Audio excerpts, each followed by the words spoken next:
Topping the news at 5:30, I'm happy to welcome Acting Mayor Chris Scanlon to our monthly Ask the Mayor segment. Mayor, thank you for joining me, and thank you for, of course, continuing this important segment. Yeah, thank you for having me. Appreciate it. Of course. I think the first thing I want to start with is, who is Chris Scanlon? There are some common council members. We know a lot about them. Maybe some confusion on who you are and what you want to accomplish at the helm of the city here. So maybe top 3 things you would like to accomplish. Yeah. So during my 12 years in office, something I've always prided myself on is the overall well-being of the community, overall well-being of the resident.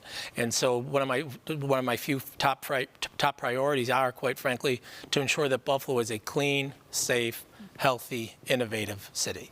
You know, the overall health of the resident, and when I talk about safety, I'm not talking about just police, but I'm talking about infrastructure, making sure communities are safe for our residents. So again, it's overall clean, healthy, safe, innovative city. Very good. Let's go to safe and clean here. The Buffalo Sewer Authority and you announced that billion-dollar Queen City Clean Water Initiative. Explain why. That was on day 2 of you taking over. Why was that the most important initiative and project to announce on day 2? Yeah, we were able to accomplish a lot that first day, weren't we? But no, it's, you know, you're talking about a major, you know, project, $1 billion investment in our wastewater treatment, you know, in infrastructure. But more than just that, it's an investment in our waterways and ensuring that our waterways are clean for our residents. You know, you're talking about $1 billion quite frankly, the best part about this program, I think, is how it was taken to the public. The community was engaged. Things have been done in an equitable manner throughout this project, and the end results they're going to be tangible results for people who are most adversely impacted by stormwater situations.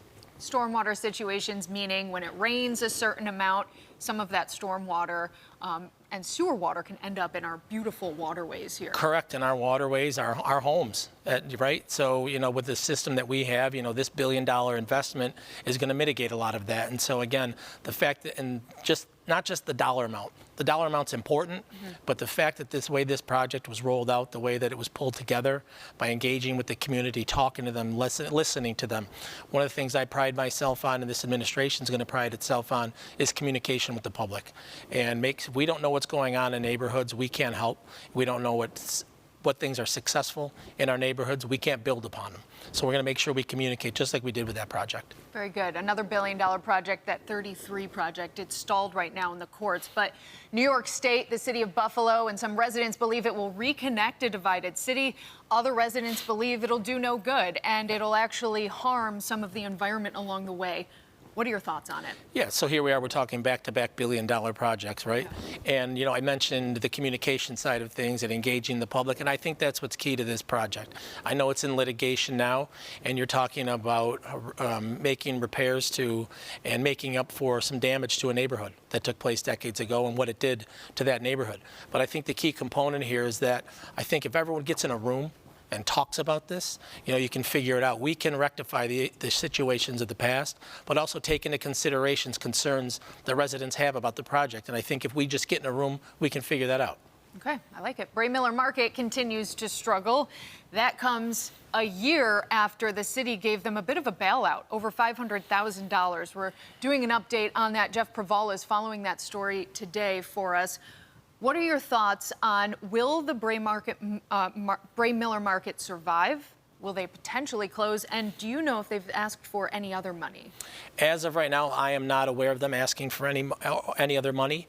They are in compliance with everything related to their previous grant and situation where we gave them money. As far as the market surviving, I sure hope it does.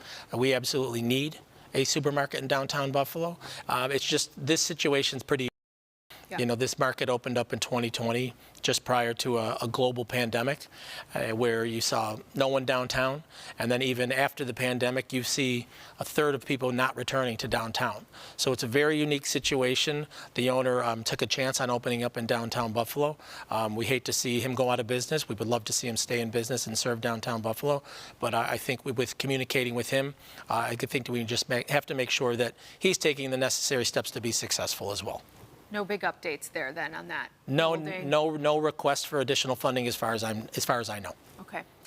Yesterday, you announced your deputy mayor, and we know, if I'm correct here, his salary is actually higher than what your salary is right now, because there is that issue in the city charter that, you haven't gotten your raise yet as deputy mayor. What is the talks there? Do you know what your salary is going to be? I don't, and to be perfectly honest, it's not a concern of mine.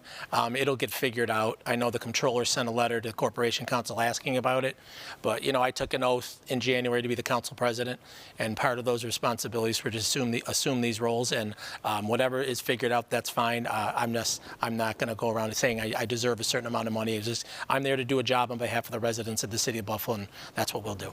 Okay. More on that deputy mayor. Who is Brian Gould? So Brian Gould, it's someone I'm extremely familiar with, have known for several decades, someone who's worked at the city level in government, on the council level, at the county level, and several different areas in the county level, then several decades in communications and issues management, working with the community on things. So I told you my administration communications is going to be a focal point of it. So bringing someone in with that background was extremely important to me, so that we are able to communicate better inside the building, department to department, but also going out of the building, make sure our messaging is proper to the city, but we're engaging the community as well and making sure we're getting the proper feedback. He has a communications PR background. Correct. Okay. Let's do something lighter here. Tomorrow is Halloween. We know that the weather will probably cooperate. We have near record temperatures, or we might hit that record tomorrow. Tell me about Halloween safety in the city of Buffalo, your big first happening here in the city of Buffalo. So yesterday I had the opportunity to go to School 61 with the superintendent, the police commissioner, and talk to a fantastic group of kids about Halloween safety, and just reminded them, listen, kind of go out a little earlier. Prime hours between 6 and 8. You don't want to stay out too much later. Adults, make sure you're supervising your kids if you can. The kids in the costumes, make sure you're wearing brighter clothes, reflective tape, carry flashlights, whatever you can to make sure you're more visible to put bicycles and vehicles. And again, one of the other things we stressed to the kids was look for that front porch light being on, or lights just on the front door being on. If the house is dark, move on to the next house. But also, and in particular to those driving cars, make sure you're slowing down. Obviously, kids are excited. They're out there on Halloween. They can be darting between cars. You're backing out. Just make sure you're being safe as well. All right, Acting Mayor Chris Scanlon, thank you so much for joining me. You mentioned communication multiple times in this interview as well, and so I appreciate you doing this and communicating with us that you're going to continue doing this as well. No, thank you for having me. I look forward to doing it with you in the future. Great. We'll see you in a month. And just so you guys know out there,